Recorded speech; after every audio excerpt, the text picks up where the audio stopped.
Welcome to the Ready to Bid podcast by the Swicegood Group.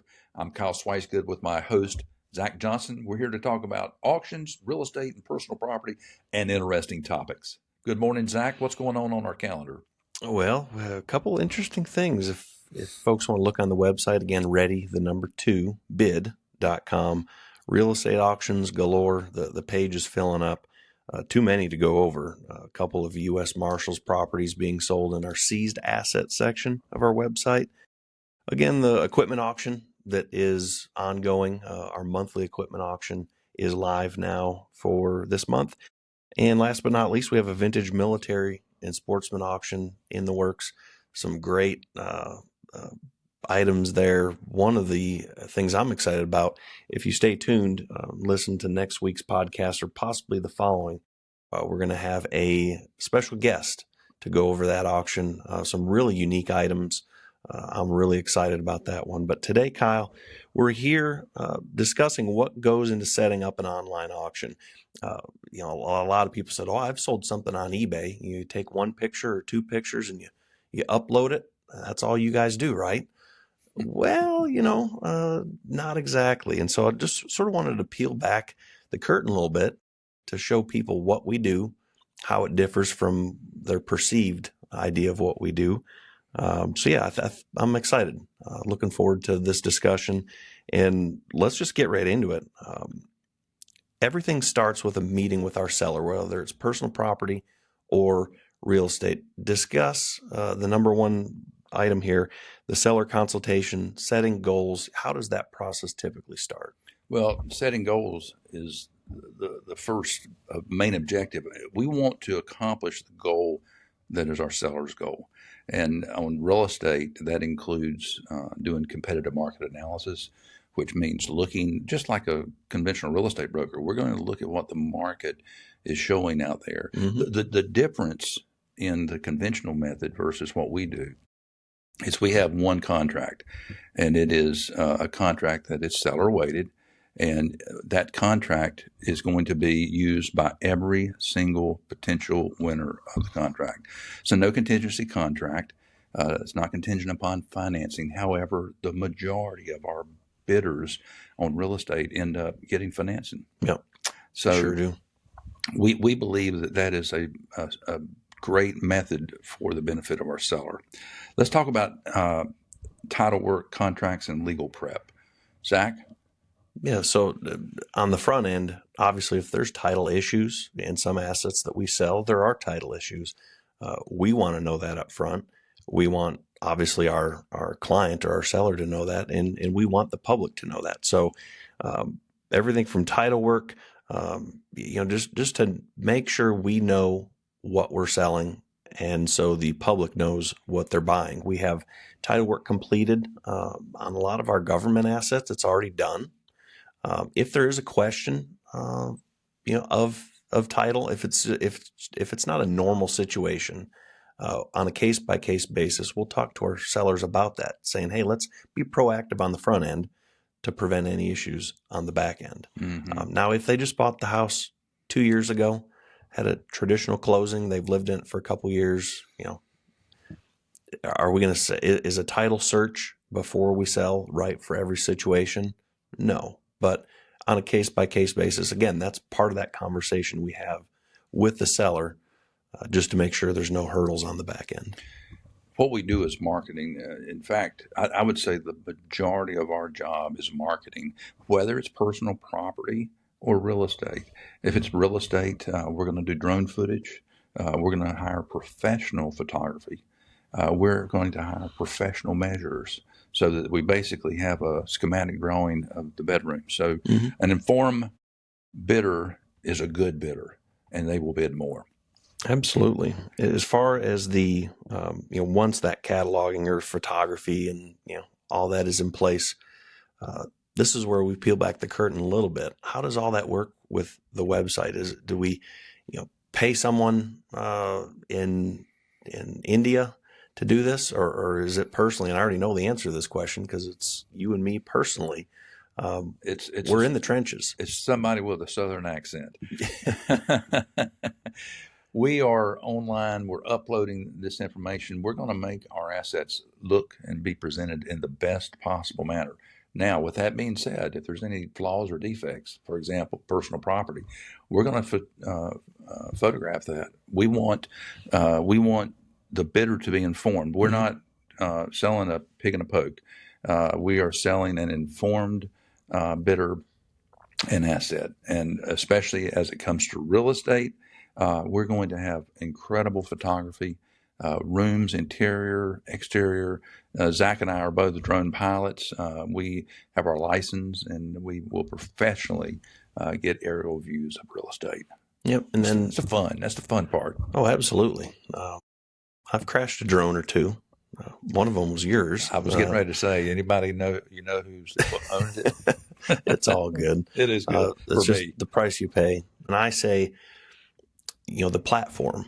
We obviously have our website.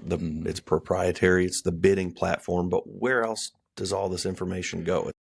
We're not putting a sign out in the front of the yard and putting on our website. Where does this marketing reach? And is it the same or different as let's say, a traditional real estate sale?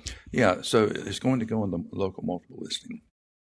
And if we're marketing outside of our Winston-Salem regional marketplace, we're going to upload it to My State MLS, which all of that populates to Zillow, Realtor.com, Trulia, etc. And I will tell you, it works. It works. And I would say 30 to 40% of our real estate transactions are co-brokered. And we welcome the real estate community. Most conventional real estate brokers are scared of what we do. And I'm telling you, friends, there's no reason to be scared. We put the contract on the website for you and for your buyer to look at it. You might want to mention about putting frequently asked questions, uploading the information to their buyer, to the audience. Yeah. And so on our website, there's a FAQ, or frequently asked questions tab. Goodness, Kyle, I don't know how many videos on there. There's articles. All the information's on there to educate folks.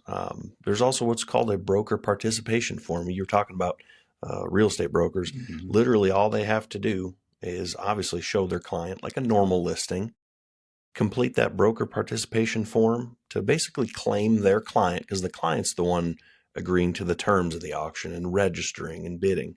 But as long as that broker completes that form, submits it to us before the auction, really it's on autopilot from there on out. And like you said, we will gladly pay a commission to a broker, because we know at the end of the day, the more people that come to this birthday party, quote unquote, the more fun it's going to be. We don't want to exclude anyone. If someone doesn't feel comfortable bidding on their own, by all means, hire a real estate agent. We represent the seller and the seller only, but our job is to sort of, answer any questions, not necessarily hold the hand of a buyer, but to guide them through the process, to answer any questions they may have to make them feel comfortable. You might want to mention too, we have a bidding app. So you have the ability to bid online via an app. Just go to SwiceGood in your Play Store or App Store. Or you can go to your computer, type readytobid.com and place your bid. Zach, cataloging and description writing, let's kind of go back towards the idea of personal property. That is the Sears and Roebuck catalog for our sales. What goes into that? A lot.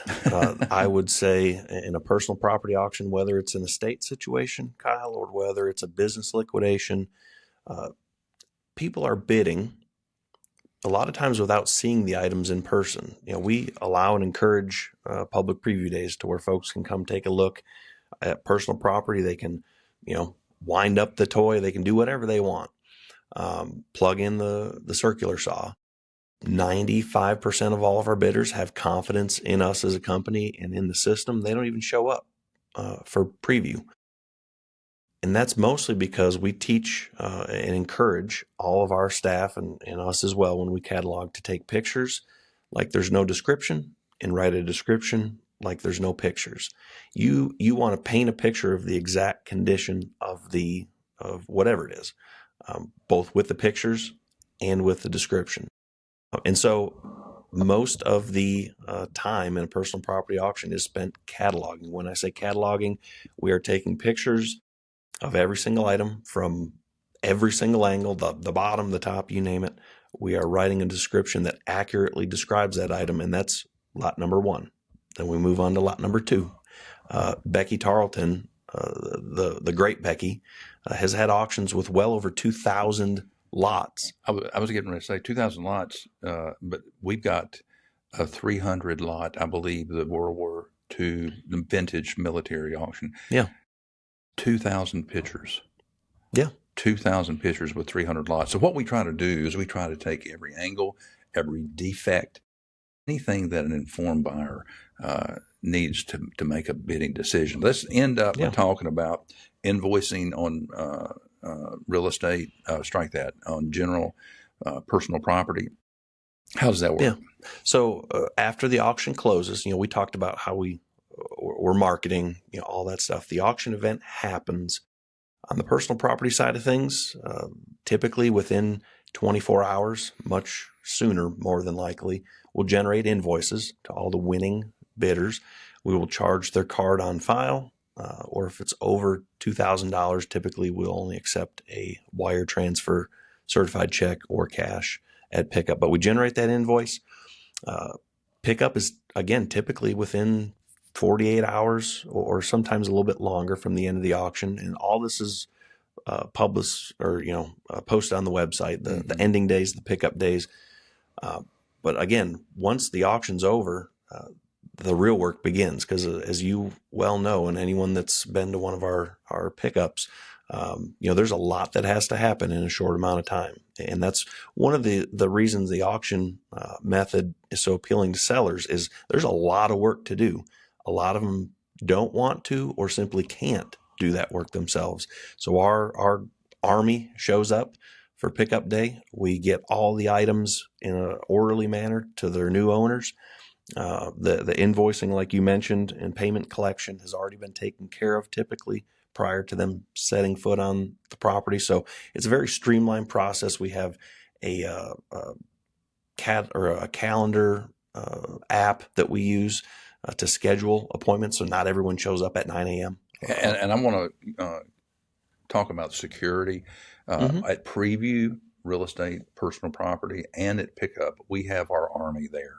Yeah. I mean, we've got our group of trusted employees on site. Zach, I hope this has been informative to our bidders.